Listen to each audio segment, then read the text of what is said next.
एक पश्चिम की ओर डूबते सूरज को प्रणाम करता है।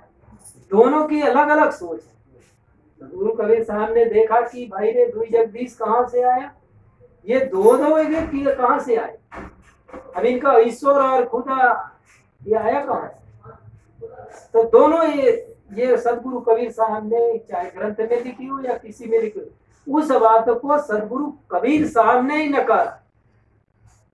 और इतने महापुरुष आए, किसी में हिम्मत नहीं थी कि इन दोनों ग्रंथ को नकार दे, हिंदू मुसलमान के स्वर्ग और नरक को नकार दे। सदगुरु कबीर साहब ने चौराहे में खड़े होकर के डंके की चोट पर कहा, कबीर साहब ने चौराहे में खड़े होकर, कबीर खड़ा बाजार में चाहे सबकी खैर, ना काहू से दोस्ती ना काहू से वैर, कबीर खड़ा बाजार में दिया ज्ञान फहराए, जिसका जैसा भूसा उसका वैसा। एकदम निर्भीकता के साथ में उन्होंने, चाहे हिंदू हो कि मुसलमान हो, जिसका जैसा हृदय है वैसे उसके हृदय में वो बात काल्पनिक बैठी हुई है। जो कल्पना की बात बैठी हुई है वो बात सब काल्पनिक है, वास्तविक यथार्थवाद किसी की भी। सदगुरु कबीर साहब ने कहा ये काल्पनिक है, ये कल्पना करने वाला कौन है, ये मनुष्य ने स्वर्ग की कल्पना किया, नरक की कल्पना किया, 4 वेद 6 शास्त्र 18 पुराने सारे ग्रंथों की रचना मनुष्य ने किया। सारा जितना विस्तार है सुई से लेकर के आप हवाई जहाज तक, सबका आविष्कार किसने किया, मनुष्य ने किया। जितने भी दुनिया में ग्रंथ लिखे गए तो किसने लिखा, मनुष्य ने लिखा। जितने भी ग्रंथ लिखे गए तो पढ़ने वाला कौन है, मनुष्य ही है। तो सब कुछ मनुष्य ही किया। ईश्वर खुदा को मानने वाला मनुष्य ही है, मंदिर मस्जिद को बनाने वाला मनुष्य ही है। तो सबके मूल में कौन है, मनुष्य ही है। तो इससे ये सिद्ध हो गया कि संसार में जितना भी जो कुछ भी विकास हुआ है, जितना भी ये निर्माण होता है, ये सब का करने वाला कौन है, मूल में मनुष्य। तो मनुष्य के द्वारा ये सब ईश्वर खुदा की कल्पना की गई। कल्पना करके ये 2 शास्त्र बनाए गए, पुराण भागवत गीता सब बनाए गए। इनमें सारे ग्रंथों में काल्पनिक बातें, यथार्थवाद किसी में भी नहीं। सब लोगों ने कल्पना को ही आधार माना और कल्पना के आधार पर ही चले। सदगुरु कबीर साहब बीजक में लिखा, वो ही बात राम वशिष्ठ मिल गई, वो ही बात कृष्ण उद्धव समझाई, वो ही बात जो जनक दढ़ाई, देह धरे विदेह कहाई, कुल मर्यादा खोई के जीवत मुआ न हो, देखत जो नहीं देखिया अदृष्ट कहावे सो। सदगुरु कबीर साहब ने प्रमाण दे दिया कि कौन कौन है उस बात को मानते चले आए। वही बात राम वशिष्ठ मिल गई। जिस बात को, जिस कल्पना को वशिष्ठ मुनि राम को बताया, वही बात राम वशिष्ठ मिल गए, वही बात कृष्ण उद्धव समझाए।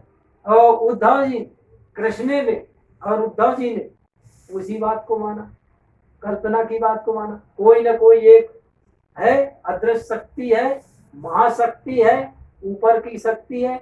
ऐसी बात को वो पढ़ते पढ़ाते जनक तक आई, राजा जनक हो गए, वहां तक वो बातें आई। तो वो कल्पना की बात ही वो मानते चले आए। और आज भी जो चाहे जनक हो, आज भी राम हो कोई, आज भी उसी बात को मानते। तो ये भरम कल्पना की बात को सदगुरु कबीर साहब ने नकार दिया।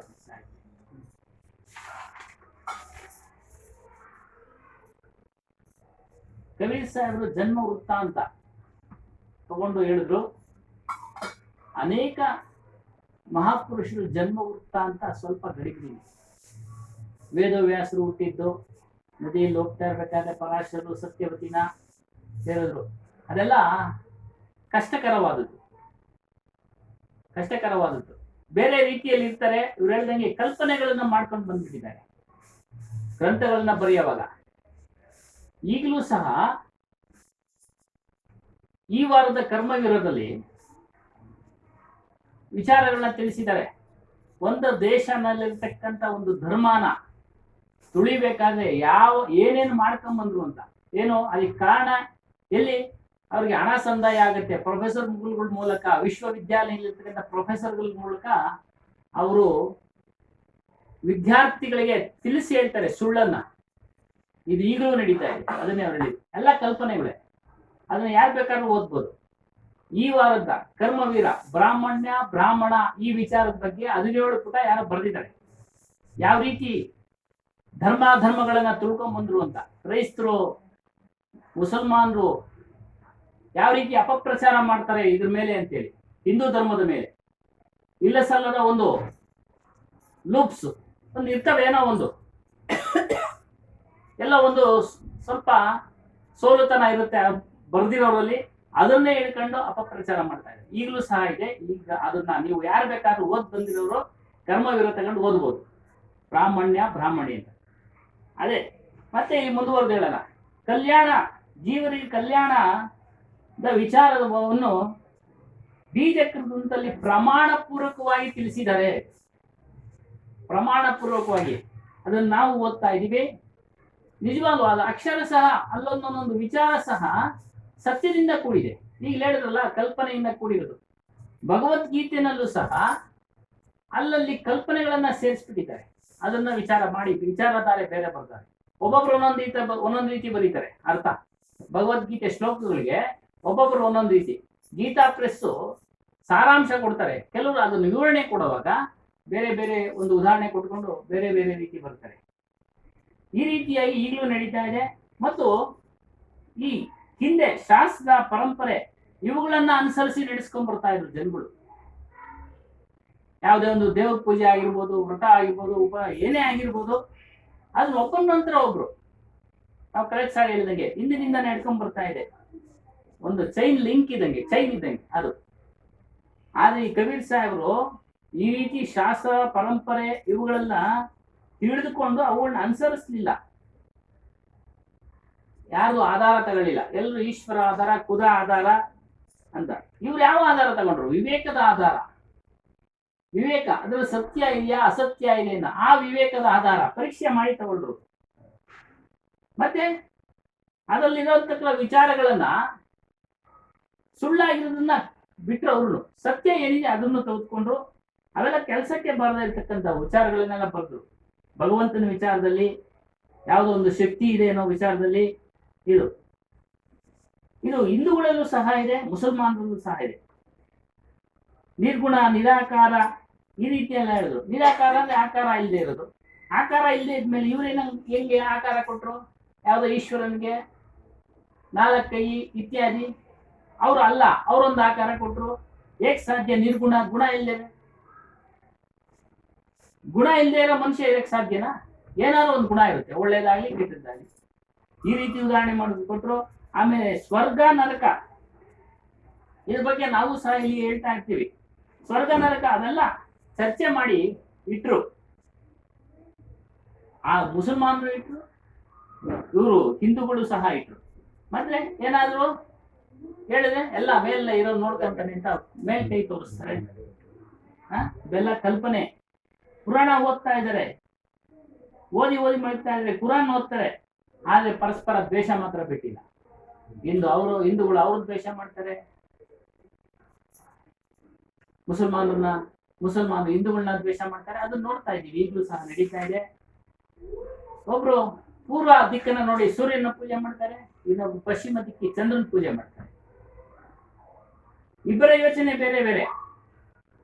ಈಶ್ವರ ಅಲ್ಲ, ಇವರೆಲ್ಲ ಎಲ್ಲಿಂದ ಬಂದ್ರು ಅನ್ನೋ ವಿಚಾರ ಯಾರು ಮಾಡ್ಲಿಲ್ಲ.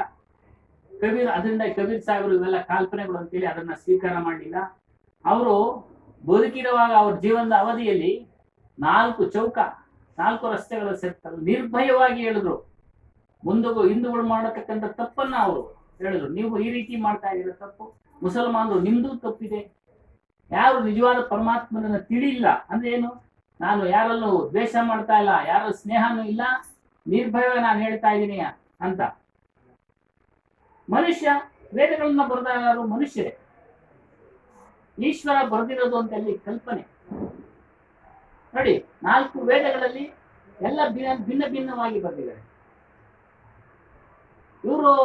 ವಿಚಾರನ ಇನ್ನೊಬ್ರು ವಿರುದ್ಧವಾಗಿ ಬರೆದಿದ್ದಾರೆ. ಉದಾಹರಣೆಗೆ ಶಂಕರಾಚಾರ್ಯರು ಅದ್ವೈತ ಒಂದೇ ಆತ್ಮ ಎಲ್ಲ ಕಡೆ ವ್ಯಾಪಕ. ಮಧ್ವಾಚಾರ್ಯರು ಒಪ್ಪೋದಿಲ್ಲ, ಜೀವ ಬೇರೆ ಪರಮಾತ್ಮ ಬೇರೆ ಅಂತ. ಜೀವ ಬೇರೆ ಪರಮಾತ್ಮನ ಬೇರೆ ಇದ್ದಾರೆ. ಅವರು ಒಂದೇ ಆತ್ಮ ಎಲ್ಲ ಕಡೆ ವ್ಯಾಪಕ, ಅವರು ಬ್ರಹ್ಮ ಅಂತಾನೆ ಹೇಳ್ತಾರೆ. ಯಾರು? ಶಂಕರಾಚಾರ್ಯ. ಒಂದೊಂದು ಈ ರೀತಿಯಾಗಿ ಎಲ್ಲಾ ಗ್ರಂಥಗಳನ್ನು ಮನುಷ್ಯನೇ ಬರೆದಿರೋದು ಅವರವರ ಅಭಿಪ್ರಾಯಕ್ಕೆ ತಕ್ಕಂತೆ, ಅವರವರ ಒಂದು ಸ್ಥಿತಿಗತಿಗೆ ಅನುಗುಣವಾಗಿ ಆ ಸಮಯದಲ್ಲಿ ಏನು ಬೇಕಾಗಿತ್ತು ಅದನ್ನು ಬರೆದು ಬಿಟ್ರು. ಮತ್ತೆ ಯಾರೇನಾದ್ರೂ ಅಲ್ಲಿ ನಮ್ದು ಈಗ ಬರೆದು ಬಿಟ್ಟಿದ್ದೀವಿ, ಇದನ್ನ ಪಾಲನೆ ಮಾಡ್ಲಿ ನಮ್ಮವರು ಅಷ್ಟೇ, ಮುಂದಕ್ಕೆ ಏನಾಗುತ್ತೋ ಯೋಚನೆ ಇಲ್ಲ. ಆದ್ರೆ ಕಬೀರ್ ಸಾಹೇಬರು ಮುಂದಿನದನ್ನು ಸಹ ಯೋಚನೆ ಮಾಡಿನೇ ಬರೆದಿದ್ದಾರೆ. ಇದೇ ಸತ್ಯ, ಇದೇ ಯಥಾರ್ಥ. ಮನುಷ್ಯನ ಹುಟ್ಟು, ಸಾವು, ದುಃಖ, ಇದ್ರ ಬಿಡುಗಡೆ ಆಗಿ ಏನ್ ಬೇಕು, ನಾವು ವೈರಾಗ್ಯ ಮಾಡ್ಬೇಕು, ಯಾರನ್ನ ಪೂಜೆ ಮಾಡ್ಬೇಕು, ಯಾರನ್ನ ನಾವು ಧ್ಯಾನ ಮಾಡ್ಬೇಕು ಅನ್ನೋದು ಕಬೀರ್ ಸಾಹೇಬರು ಮಾತ್ರ ಸ್ಪಷ್ಟವಾಗಿ ಬರೆದಿದ್ದಾರೆ. ಯಾರು?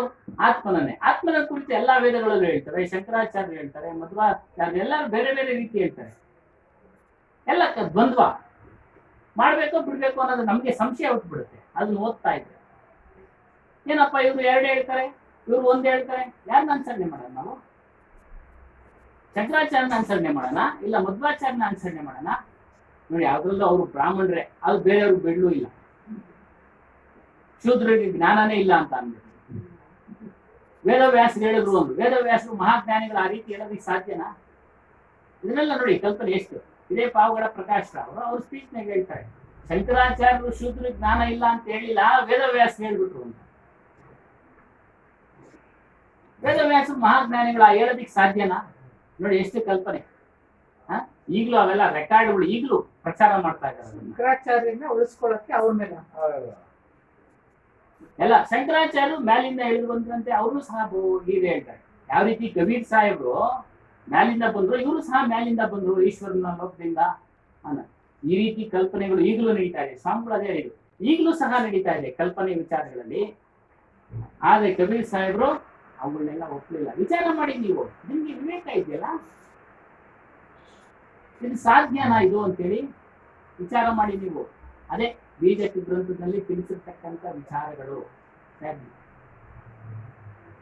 वो सदगुरु कबीर साहब का ज्ञान,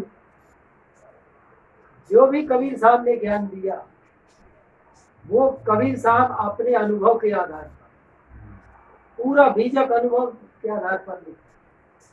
और उनके अनुभव में जो आया, जो छानबीन में आया, निष्पक्ष बातें उन्होंने अपने समाज के लिए में, उन्होंने कोई काल्पनिक बातें नहीं रखी, काल्पनिक कोई चर्चा नहीं किया। सदगुरु कबीर साहब निष्पक्ष विचार अपने समाज को दिया। जो उनके अनुयायी हो गए वो लोग भी आज वो निष्पक्ष विचार ही देते। बाकी संसार में जितने महापुरुष है वो सब पक्ष लेते। कबीर साहब के समय में भी लोग पक्ष लेते। कबीर साहब ने कहा कि पछा पछी के कारणे सब जग रहा भुलान, निष्पक्ष होय के हरि भजय कोई संत सुजान।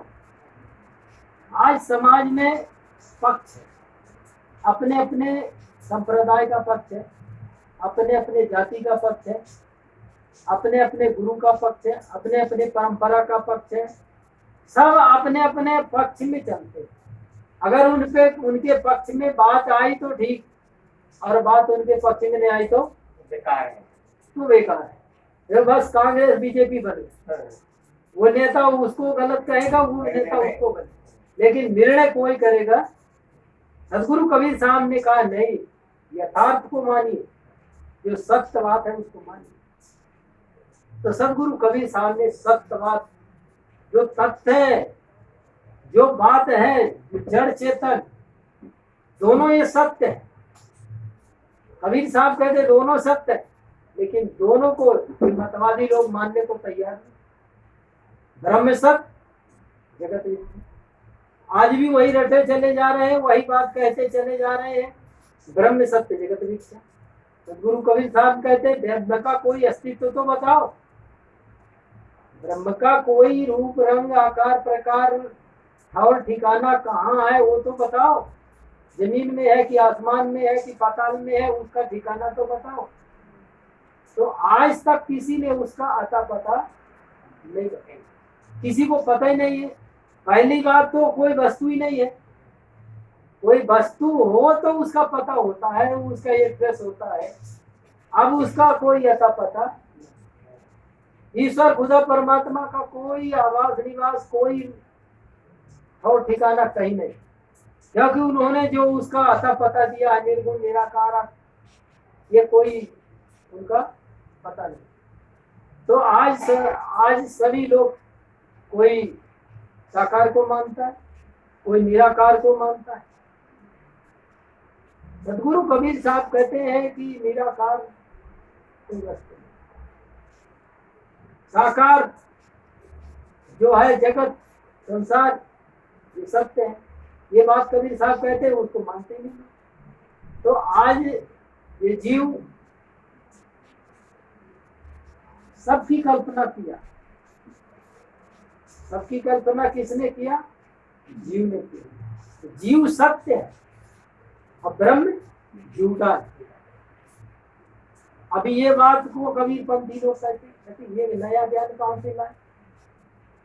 कबीर साहब के ज्ञान को समाज के बीच में अगर कहो कोई जीव सत्य और ब्रह्म मिथ्या, तो सारे लोग शंकराचार्य और डंडी लेकर के खड़े हो जाते हैं। तुमने ऐसे कैसे कह दिया? हम हमारे शास्त्रों में लिखा है, ग्रंथों में लिखा है। क्या शास्त्र गलत है? क्या शास्त्र झूठे हैं? क्या हमारे ग्रंथ झूठे हैं? अब वो लड़ने मिलने को तैयार हो जाते हैं। निष्पक्ष चिंतन कोई करता नहीं, निष्पक्ष जो बातें हैं उसको मानते हैं। ईश्वर जिसको आप बताते उसको तो कुछ बताओ ना सही, वो कुछ भी नहीं। जीव सत्य है, जीव सत्य है, इसका तीनों काल में नाश नहीं। जीव सत्य है और ये जगत भी सत्य है, ये पांच तत्व भी सत्य है, जीव भी सत्य है।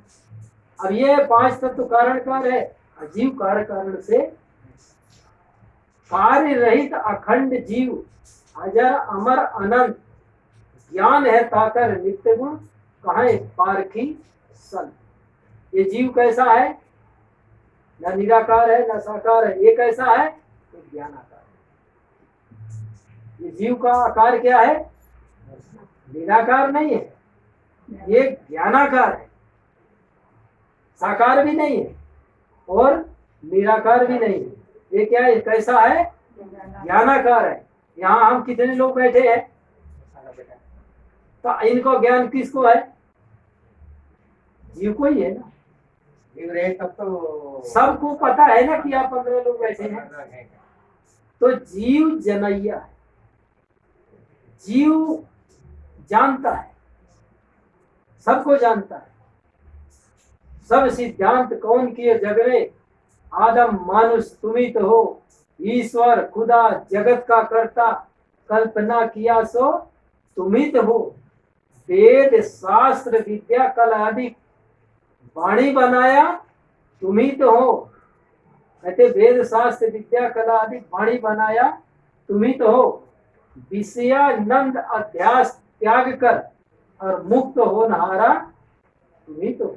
ये जीव कहाँ फंसा हुआ? विषयों में, पंच विषयों में फंसा हुआ है। श्री काशी साहब कहते हैं कि विषयानंद अध्यास त्याग कर मुक्त हो नहारा तुम्ही तो। काशी कहे कहाँ लो कहिए, और सब जाना नहारा तुम्ही तो। सबको जानने वाला कौन है? तू ही है। जीव ही सबको जानता है। चारों खानियों के प्राणियों में सबसे श्रेष्ठ प्राणी कौन है? मनुष्य। और मनुष्य ही सबको जानने वाला है।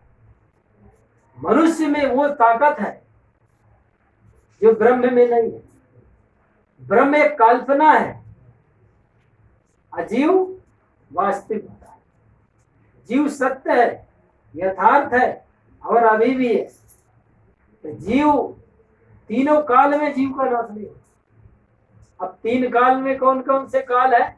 भूतकाल, भविष्य काल अभी अपन यहाँ बैठे हैं तो ये कौन सा काल है? वर्तमान काल। तो भूत सपना है, भूत सपना है। आपने भूत में जो जो किया वो सब, अब जवानी गई, बचपना गया, जवानी गई, अब बुढ़ापा आ गया, ये सब सपने के जैसे सरक गए। भविष्य कल्पना है। भविष्य कल्पना यह है कि अभी तो मैं ठीक हूँ, बुढ़ापे में आराम से चैन से जिंदगी जीऊंगा, ये भी एक कल्पना है। कल का कोई ऐसा पता है कि आप रहेंगे कि नहीं रहेंगे इस दुनिया में, इसका भी मालूम। तो ये भी एक कल्पना है कि हम भविष्य में ऐसा करेंगे, ताजमहल बनाएंगे, नौलखा महल बनाएंगे, ये भी एक कल्पना है। जीव नहीं बना पाए क्योंकि उम्र गई, अब थोड़ी रह गई है, बहुत चली गई। तो आदमी कल्पना में जीता है, यथार्थ में नहीं जीता। तो भूत सपना है, भविष्य कल्पना है, अब वर्तमान अपना है। वर्तमान अपने हाथ में है। अभी वर्तमान में हम कल्याण की भूमिका में है, कल्याण करने की जगह में है। अब हम कल्याण के मार्ग पर है और अभी भी है, अभी है। आज अभी बाजी अपने हाथ में है। कर लो दुनिया मुट्ठी में, तो चाहे आप बंधन बना लो, चाहे आप मुक्ति के मार्ग में चलो। ये जगह, ये भूमिका, ये सत्संग की जगह, ये कल्याण की जगह है। आज आप इसी जगह से आप बंधन बना सकते हैं और बंधन मेट भी सकते हैं। ये जीव वासनावश बंधा हुआ है। ये बंधन किसका है? वासना का। ये वासनाओं को आप क्षय कर दीजिए। ये वासनाएं को क्षय कर देंगे, आप जीवन मुक्त हो जाएंगे। जीवन मुक्त होने के बाद में विदेह मुक्त हो जाएंगे। तो आदमी वासनाओं को छोड़ नहीं पा रहा। आज संसार में जितने भी जीव है ऐसे हैं, सब पंच विषयों में, सब वैसे वासनाओं में बसे हैं। रात दिन भाग दौड़ करते हैं, 8 पहर करे घर को धंधा, अब भूल गयो नर गाफिल गंदा, असमुझत ना ही काल को फंदा। ये काल का फंदा है। भूत भविष्य वर्तमान, ये तीनों काल में अगर जीव नहीं जागा, एक काल के गाल में जाना ही जाना है। आज अगर वर्तमान में न किए, साहब कहते जियत न तरे हो मुए का तरी हो। जो आदमी जीते जी कल्याण का काम नहीं करता, तो मरने के बाद क्या कल्याण का काम करेगा? जीते जी जो बंधन नहीं छोड़ पा रहा है, मरने के बाद कोई बंधन छूटता है? जीते जी आप बंधन से मुक्त हो गए। सदगुरु कबीर साहब बंदी छोड़ गए। जितने महापुरुष हुए उनके ऊपर में, किसी के ऊपर में बंदी छोर का नाम नहीं आता। बंदी छोर कौन है? सदगुरु कबीर। सदगुरु कबीर साहब ने बंधन छुड़ाने के लिए कहा कि आपके पास में सामर्थ्य शक्ति है, आप पावरफुल हैं, आपके ऊपर कोई नहीं है, आपसे बड़ा दुनिया में कोई नहीं है। देवी बड़ा न देवता, कोई देवी देवता आपसे बड़ा नहीं है। आप सबसे बड़े हो, आप सबसे बड़े हैं, आपके ऊपर कोई नहीं। की बल छूटे आप नहीं, या आप अपने बल से छूटो, कीरे छुड़ा दे पीव। पीव का मतलब होता है गुरु, इष्ट। अपने जो भी गुरु हैं, सदगुरु कबीर साहब अब हमारे आपके सब पीव परमात्मा की तरह हैं। उन्होंने हमारे लिए रास्ता तैयार कर दिया। आज सदगुरु कबीर साहब की कृपा से, साहिब कबीर संतन की कृपा से भयो परख प्रकाश, ये पारक ज्ञान जो हमें मिला है, ये किसकी देन है? सदगुरु कबीर साहब की देन। और दुनिया में जितने महापुरुष लोगों ने दिया ज्ञान, मगर वो पारक ज्ञान किसी ने नहीं दिया। पारक ज्ञान सदगुरु कबीर साहब से चला। सदगुरु कबीर साहब ने धनी धर्मदास साहब को दिया, यागू भागु सूरत गोपाल साहब को दिया। ये संतों, ये संत परंपरा में ये सब चले। तो ये परंपरा का ज्ञान सदगुरु कबीर साहब से पारक ज्ञान चला। पारक ज्ञान आज पूरे विश्व में, पूरी दुनिया में सदगुरु कबीर साहब का ये ज्ञान आज जिनको जिनको मिला है वो अभी पार की। उन लोगों ने भरम, कल्पना, मानंदी, देवी देवता, भूत प्रेत, इनकी इन मानंदियों में समाज जकड़ा हुआ है, आज भी जकड़ा हुआ है। तंत्र मंत्र में अभी भी जकड़ा हुआ है, भूत प्रेत में जकड़ा हुआ है। आज लोग कैसे कैसे फंसे हुए हैं, आज लोग मानंदियों में अटके हुए। ये बहन पूछ रही थी कि हमारे जो पूर्वज जो चले गए हैं उनको श्राद्ध करना चाहिए कि नहीं करना चाहिए, श्राद्ध करने से क्या होता है, नहीं करने से क्या होता है। तो श्राद्ध करने से कुछ होता नहीं है, ना करो तो भी कुछ नहीं होगा, करोगे तो भी कुछ नहीं होगा।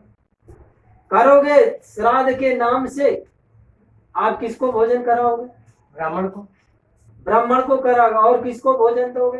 अपने पूर्वजों को। पूर्वजों अब आपके पूर्वज इस दुनिया से विदा हुए गए 50 साल, 50 साल वो विदा हो गए, और आज वो क्या वो खाने को आएंगे? नहीं आएंगे। आज वो किसके रूप में देते, किसको भोजन देते हैं? कौवा कौए को देते हैं।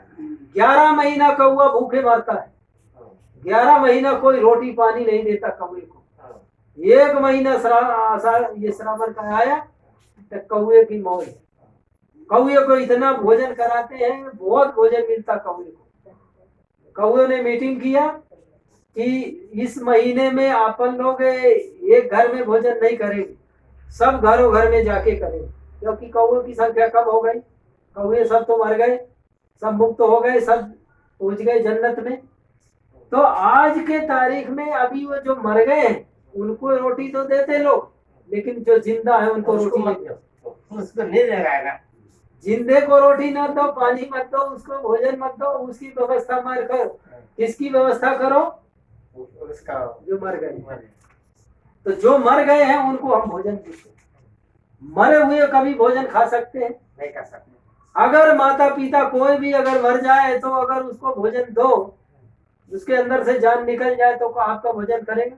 नहीं करेगा। शरीर रहते रहते नहीं करेगा तो फिर वो मर गया, सड़ गया, गल गया, उसकी अस्थि पंजर सब मिट्टी में मिल गए, फिर वो अब कैसे भोजन करने आएगा? तो कहते हैं वो मरने के बाद में वो कौवा के रूप में आता है। ಮತ್ತೆ ಮುಂದುವರೆದು ಹೇಳ್ತಾ ಇದ್ರು, ಕೃಷ್ಣ ಉದ್ಭವ, ರಾಮ ವಸಿಷ್ಠ. ವಸಿಷ್ಠನಿಗೆ ರಾಮ ವಸಿಷ್ಠರು ರಾಮನಿಗೆ ಬೋಧೆ ಮಾಡ್ತಾರೆ, ಆತ್ಮಬೋಧೆ. ನಂತರ ದ್ವಾಪರ ಯುಗದಲ್ಲಿ ಕೃಷ್ಣನ ಉದ್ಭವನ ಬೋಧೆ ಮಾಡ್ತಾರೆ. ಅದು ಭಾಗವತಲ್ಲೆಲ್ಲ ಬರುತ್ತೆ, ವಸಿಷ್ಠ ರಾಮಾಯಣ ಮತ್ತೆ ಇಲ್ಲ. ಎಲ್ಲವೂ ಕಲ್ಪನೆಯಿಂದ ಕೂಡಿದೆ. ಯಾವುದೋ ಒಂದು ಅದೃಶ್ಯ ಶಕ್ತಿ ನಮ್ಮನ್ನ ಕಾಪಾಡ್ತಾ ಇದೆ, ಯಾವುದೋ ಒಂದು ಅದೃಶ್ಯ ಶಕ್ತಿ ಇವೆಲ್ಲ ಏನೋ ಪ್ರಪಂಚದಲ್ಲಿ ಆಗತಕ್ಕಂತ ಮಳೆ ಸುರಿಸೋದು, ಮತ್ತೊಂದು ಬಿಸಿಲು ಬರೋದು ಎಲ್ಲ ಇದೆಲ್ಲ ಮಾಡ್ತಾ ಇದೆ ಅಂತ. ಇದು ಜನಕನ ಸಭೆಯಲ್ಲೂ ಸಹ ಇದೇ ರೀತಿ ಎಲ್ಲ ಕಲ್ಪನೆಗಳು. ಆದ್ರೆ ಕಬೀರ್ ಸಾಹೇಬ್ರ ಜ್ಞಾನ ಇದೆ, ಸ್ವಂತ ಅನುಭವದ್ದು, ಸ್ವಂತ ಅನುಭವ. ಅವ್ರ ಜ್ಞಾನ ಹೇಗೆ ನಾವೆಲ್ಲರೂ ಸಹ ಅನುಭವಿಸ್ಬೋದು. ನಮ್ಮ ಹನುಮಾನ್ ದಾಸರು ಹೇಳೋದು, ಯಾರ್ಯಾರು ಎಷ್ಟೆಷ್ಟು ತಿಳ್ಕೊಂಡಿದ್ರೆ ಅದ್ರ ಅನುಭವ ಅವ್ರಿಗೆ ಆಗ್ತಾ ಇರುತ್ತೆ ಅಂತ. ಸಕ್ಕರೆ ರುಚಿ ನಾನ್ ನೋಡೋದು ನಾನೇ ಅನುಭವಿಸ್ಬೋದು, ಚೆನ್ನಾಗಿದೆ ಅಂತ ನಿಮ್ಗೆ ಹೇಳ್ಬೋದು. ಆ ಒಂದು ಸಂತೋಷ, ಆ ಸಕ್ಕರೆ ತಿಂದಾಗ ನಿಮ್ಗೆ ಎಷ್ಟು ರುಚಿ ಇದೆ, ಎಷ್ಟು ಕಡಿಮೆ ಇದೆ, ಸಕ್ಕರೆ ಸಿಹಿ ಎಷ್ಟು, ಹಂಗೆ ಆ ರೀತಿ ಎಲ್ಲ ನಮ್ಮ ಹನುಮಾನ್ ದಾಸರು ಉದಾಹರಣೆ ಕೊಡ್ತಾ ಇದ್ರು. ಇವ್ರ ಜ್ಞಾನ ಪಕ್ಷಪಾತ ಇಲ್ಲ ನೋಡಿ, ಎಲ್ಲಾ ಜ್ಞಾನ ಪಕ್ಷಪಾತನೇ. ಅವ್ರು ಹಂಗ್ ಬರೋದ್ರು ಅದನ್ನೇ ಅವ್ರು ಬರ್ಕೊಂಡ್ ಬರ್ತಾ ಇದ್ರು, ಈಗಲೂ ಸಹ ಬರೀತಾ ಇದ್ದಾರೆ. ಆದ್ರೆ ಕಬೀರ್ ಸಾಹೇಬ್ರು ಸಮಾಜಕ್ಕೆ ನೀಡಿದ್ರು ನಿಷ್ಪಕ್ಷವಾದದ್ದು. ಯಾವುದೇ ಒಂದು ಪರಂಪರೆಯ ಅನುಭವ ಕುರಿತು ಹಿಂಬಾಲಿಸ್ಲಿಲ್ಲ, ಯಾವುದೇ ಒಂದು ಸಂಪ್ರದಾಯನ ಕುರಿತು ಹಿಂಬಾಲಿಸ್ಲಿಲ್ಲ. ಅವರು ಸ್ವಂತವಾಗಿ ವಿಚಾರ ಮಾಡಿದ್ರು. ಕೊನೆಗೆ ಅವ್ರ ಗ್ರಂಥದಲ್ಲಿ ಹೇಳಿದ್ದಾರೆ, ನೀನು ಸಹ ವಿಚಾರ ಮಾಡು, ನಿನಗೂ ಶಕ್ತಿ ಇದೆ. ಮನುಷ್ಯನ ಕುರಿತು ಮಾತ್ರ, ಪ್ರಾಣಿಗಳಿಗಲ್ಲ, ಮನುಷ್ಯರಿಗೆ ವಿವೇಕ ಶಕ್ತಿ ನಿನಗೂ ಇದೆ. ಸತ್ಯಾಂಶ ಇದರಲ್ಲಿ ನೀನು ಕಂಡಿಡಿ, ಅನುಭವಕ್ಕೆ ತಗೋ ಯಾವುದು ಅಂತ. ಇದು ಮತ್ತೆ ಸಮಾಜದಲ್ಲಿ ಎಲ್ಲರೂ ಸಹ ಅವ್ರವ್ರ ಜಾತಿ, ಅವ್ರ ಧರ್ಮ, ಅವ್ರ ಗುರು ಈ ರೀತಿ ಪಕ್ಷ ವಹಿಸಿದ್ದಾರೆ.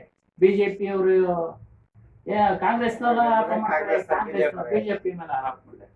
ಯಾರು ನಿರ್ಣಯವಾಗಿ ಇದು ಸತ್ಯ ಇದೆ ಅಂತ ಯಾರು ಒಪ್ಕೊಳ್ಳೋದಿಲ್ಲ. ಅದೇನಾದ್ರೂ ಒಂದು ಅದನ್ನು ಹುಡುಕ್ತಾರೆ, ಅದನ್ನೇ ದೊಡ್ಡದು ಮಾಡ್ತಾರೆ. ಉದಾಹರಣೆಗೆ ಕರೋನಾ ವ್ಯಾಕ್ಸಿನೇಷನ್ ಹಾಕಿಸ್ಕೊಳ್ಳೋ ವಿಚಾರದಲ್ಲಿ ಪ್ರಾರಂಭದಲ್ಲಿ ಒಂದು ಪಕ್ಷ ಟೀಕೆ ಮಾಡ್ಬಿಟ್ಟು ಯಾರು ಹಾಕಿಸ್ಕೊಳ್ಳಿಲ್ಲ. ಇವತ್ತು ಬೆಳಿಗ್ಗೆ ಮಾತಾಡ್ತಾ ಇದ್ರು ಎಲ್ಲ. ಎಲ್ಲ ಈಗ ಲೈನು. ಈಗ ಲೈನು ಅವಾಗ ಕರೆದು ಎಲ್ಲ ವೇಸ್ಟ್ ಆಗೋಯ್ತು. ವೇಸ್ಟ್ ಆಗೋಯ್ತು. ಅದಕ್ಕೊಂದು ಟೈಮ್ ಇರುತ್ತೆ, ಅದು ವೇಸ್ಟ್ ಆಗಿರ್ಲಿ. ಈ ರೀತಿಯಾಗಿ ನಮ್ದು ಸತ್ಯ ಅಂತ ಅವರು, ಇನ್ನೊಬ್ರು ನಮ್ದು ಸತ್ಯ ಅಂತ, ಈ ರೀತಿಯಾಗಿ ಪರಂಪರೆ ಧರ್ಮ ಗುರುಗಳನ್ನ ಪಕ್ಷ ವಹಿಸ್ಕೊಂಡ್ ಬಂದ್ಬಿಟ್ರು. ಮತ್ತೆ ಜಗತ್ತು ಮಿಥ್ಯ ಅದು ಸತ್ಯ ಅಂತ ಕಬೀರ್ ಸಾಹೇಬ್ ಹೇಳ್ತಾರೆ. ಬೇರೆ ಜ್ಞಾನಗಳು ಮಿಥ್ಯ, ಮಿಥ್ಯ ಅಂದ್ರೆ ಸುಳ್ಳು, ಆದ್ರೆ ಜಗತ್ತಿದೆ. ಹಿಂದಿನವರೆಲ್ಲ ಆಳಿದ್ರು, ಇತಿಹಾಸ ಇದೆ. ಯಾರ್ಯಾರು ಆಳ್ಕೊಂಬಂದ್ರು, ರೋಮು, ಗ್ರೀಸು, ಮತ್ತೆ ಕ್ರಿಶ್ಚಿಯನ್ಸ್, ಮುಸಲ್ಮಾನರು, ನಮ್ದು ಭಾರತ ದೇಶನೇ. ಬ್ರಹ್ಮಗೆ ಅಸ್ತಿತ್ವ ಕೇಳಿದ್ರು, ಅಸ್ತಿತ್ವ ಇಲ್ಲಿದೆ. ಬ್ರಹ್ಮ ಬ್ರಹ್ಮ ಬ್ರಹ್ಮ ಅಂತ ಹೇಳಿದ್ರೆ ಅಸ್ತಿತ್ವ ಅಂದ್ರೆ ಇರುವಿಕೆ ಇಲ್ಲ, ಆದ್ರೆ ಜಗತ್ತಿಗೆ ಇರುವಿಕೆ ಇದೆ. ಕೇಳ್ತಾ ಇದ್ದೀವಿ, ಈಗಲೂ ನೋಡ್ತಾ ಇದ್ದೀವಿ, ಚಿಕ್ಕಂದಿನಿಂದ ನೋಡ್ತಾ ಇದೀವಿ, ಈಗಲೂ ನೋಡ್ತಾ ಇದೀವಿ, ಮುಂದೆ ಇದ್ರೆ ನೋಡ್ತೀವಿ ಅಲ್ವಾ? ಮುಂದೆ ಇದ್ರೆ ನೋಡ್ತೀವಿ, ಇನ್ನ ಎಷ್ಟು ವರ್ಷ ಆಯ್ತು ಅಷ್ಟು ವರ್ಷ. ಆದ್ರೆ ಬ್ರಹ್ಮನ ಬಗ್ಗೆ ಯಾರು ಅಸ್ತಿತ್ವನೇ ಹೇಳಿಲ್ಲ, ಎಲ್ಲ ಕಲ್ಪನೆಗಳು. ಯಾವ್ದೋ ಒಂದು ಲೋಕದಲ್ಲಿ ಅವನಿಲ್ಲ, ಯಾವ ಲೋಕನೂ ಇಲ್ಲ, ಎಲ್ಲ ಹೋಗ್ ಬರ್ತಾ ಇದಾರಲ್ಲ. ಈಗ ಮೊನ್ನೆ ಒಂದು ಟೂರ್ ಹೋಗ್ಬಿಟ್ಟಿತ್ತು ಯಾವ್ದೋ ಒಂದು ಗ್ರಹಕ್ಕೆ, ಒಂದು 5-6 ಜನ ಟೂರ್ ಹೋಗಿದ್ರು ನೋಡಿ ಅಲ್ಲಿಗೆ, ಅವ್ರನ್ನ ಎಷ್ಟು ಶ್ರೀಮಂತರು, ಅದು ಬರ್ತಾ ಇದೆ. ಈ ರೀತಿಯಾಗಿ ಎಲ್ಲ ಕಲ್ಪನೆಗಳನ್ನು ಹೇಳ್ತಾ ಇದ್ದಾರೆ. ಅಡ್ರೆಸ್ ಎಲ್ಲಿದೆ, ಏನು ಬ್ರಹ್ಮನ ಅಡ್ರೆಸ್ ಹೋಗ್ಬಿಡ್ತಾ ಇದ್ರು, ಇದ್ರೆ ಈಗ ಬಿಡ್ತಾ ಇರಲ್ಲ ಅನ್ನೋ ಅಡ್ರೆಸ್ ಕೊಟ್ಟಿದ್ರೆ ಅವ್ನು ಹುಡುಕೊಂಡು ಹೋಗ್ಬಿಡೋಲ್ಲ. ಯಾಕಂದ್ರೆ ವಿಜ್ಞಾನ ಮುಂದುವರೆದಿದೆಯಲ್ಲ, ಅವ್ನ ಲೋಕ ಇಂಥ ಕಡೆ ಇದ್ದಾನೆ ಅಂದ್ರೆ ಹೋಗೋರು ಖಂಡಿತ. ಇದೆಲ್ಲ ಕಲ್ಪನೆ. ಮತ್ತೆ ಸಾಕಾರ ನಿರಾಕಾರ. ಸಾಕಾರ ಮಾನಸ ಸರೋವರದಲ್ಲಿ ಎಲ್ಲಿ ಏನ್ ಕಾಣ್ತಾ ಇದೆ, ಏನಿಲ್ಲ, ಪ್ರಕೃತಿ ಸೌಂದರ್ಯ, ಅಲ್ಲಿ ಪ್ರಕೃತಿ ಅಲ್ಲಿ ಸೌಂದರ್ಯ. ಈಶ್ವರ ಕಾಣ್ತದೆ ಅಂತ ದೂರದಿಂದ ಬೆಟ್ಟ ನೋಡ್ಕೊಂಡ್ ಬರ್ಬೇಕಷ್ಟೇ. ಆ ಬೆಟ್ಟ ಹತ್ರ ಹೋಗೋದಲ್ಲೇ ಹೋಗ್ಬಿಟ್ಟು ಹೌದಾ? ನೋಡಿ ಇಲ್ಲೇ ಇದೆ ಅಷ್ಟೇ. ಎಲ್ಲ ಎಷ್ಟು ಜನ ಹೋಗ್ಬಿಡ್ತಾರೆ, ಹಾ. ಹೇಳಕ್ಕೆ ಆಗಲ್ಲ. ನಿರಾಕಾರ ವಸ್ತು. ಆದ್ರೆ ಮನುಷ್ಯ ಜೀವನ ಸತ್ಯ, ಬ್ರಹ್ಮ ಮಿಥ್ಯ. ಶಂಕರಾಚಾರ್ಯ ಅವರು ಪಕ್ಷಪಾತ ವಹಿಸಿ ಅವ್ರನ್ನು ಎಲ್ಲ ಹೇಳ್ಕೊಂಡ್ಬಂದ್ರು ಅವ್ರ ಗ್ರಂಥಗಳು. ಜೀವನ 3 ಕಾಲಗಳಿದ್ದಾನೆ, ಭೂತಕಾಲ, ಭವಿಷ್ಯತ್ ಕಾಲ, ವರ್ತಮಾನ ಕಾಲ. ಅದನ್ನ ಬಿಡಿಸಿ ಹೇಳಿದ್ರು. ಭೂತ ಚಿಕ್ಕನ್ನಲ್ಲಿ ನಾವಿದ್ವಿ, ಎಲ್ಲ ನೆನ್ಪು ಮಾಡ್ಕೊಳ್ತೀವಲ್ಲ, ಆ ರೀತಿ ಇದ್ವಿ, ಈ ರೀತಿ ಇದ್ವಿ, ಸ್ವಪ್ನದಂತೆ